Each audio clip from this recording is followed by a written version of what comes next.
What is a corporation? The modern corporation has grown out of the industrial age.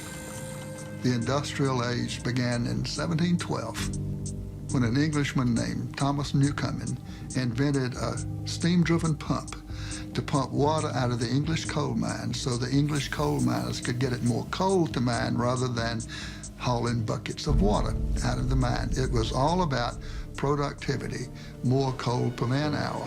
That was the dawn of the industrial age, and then it became more steel per man hour, more textiles per man hour, more automobiles per man hour, and today it's more chips per man hour, more gizmos per man hour.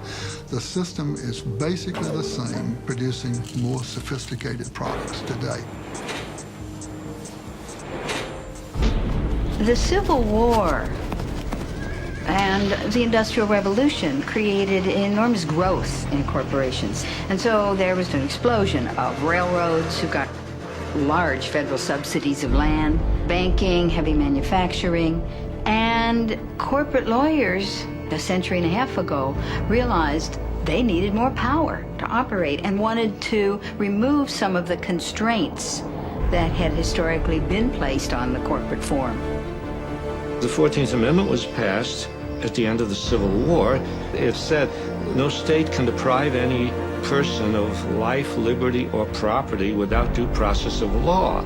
We were changed over from sovereignty, man, woman, and child, into a U.S. citizen. And what happens is the corporations come into court, and corporation lawyers are very clever, and they say, oh, you can't deprive a person of life, liberty, or property. We are a person. A corporation is a person. And the Supreme Court goes along with that. And so the politicians tell, no, what it is that we owe ourselves. You know, we do a lot for you, and so we spend a lot of money on you. So you need to pay us, your government. Yeah, but it's not your government. It represents the bankers of Europe and England.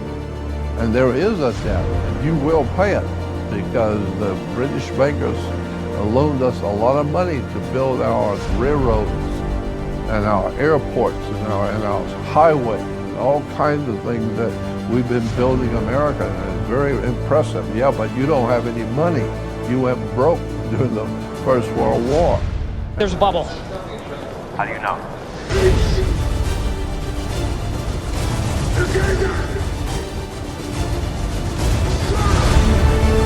You have any idea what you just did? We should celebrate. You just bet against the American economy, which means if we're right, people lose homes, people lose jobs, people lose retirement savings, people lose pensions. You know what I hate about fucking banking? It reduces people to numbers. Here's a number, every 1% unemployment goes up, 40,000 people die. Did you know that? No. Did you know that? No, I didn't know that. Brigadier General Stephen Lufkin was on Eisenhower's staff who was aware that he lost control to the corporations. And Nelson Rockefeller restructured the whole CIA MJ-12 operations. So now our legal government is no longer in the loop. Eisenhower realized that he had lost control when he attempted to look into it. He was denied access. A five-star general was really pissed, so he threatened to invade Area 51 with the First Army out of Colorado. Because he felt that defense spending should not be something that would be encouraged by companies who are seeking commercial gain. We must never let the weight of this combination endanger our liberties or democratic processes. Only an alert, knowledgeable citizenry can protect our future liberties and freedoms. This may sound like insanity. This is what happened. Americans love a winner and will not tolerate a loser. Americans play to win all the time. I wouldn't give a hoot in hell for a man who lost and laughed. That's why Americans have never lost and will never lose a war. Because the very thought of losing is hateful to Americans. Now, I don't want to get any messages saying that we are holding our position. We're not holding anything. Let the Hun do that. We are advancing constantly, and we're not interested in holding on to anything except the enemy. We're going to hold on to him by the nose, and we're going to kick him in the ass. We're going to kick the hell out of him all the time, and we're going to go through him like crap through a goose.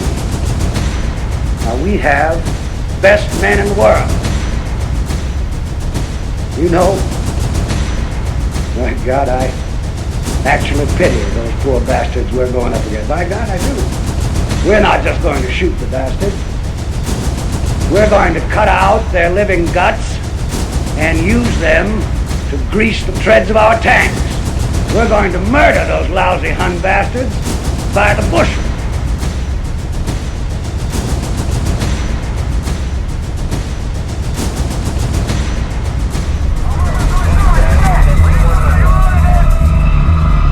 Is that a monkey?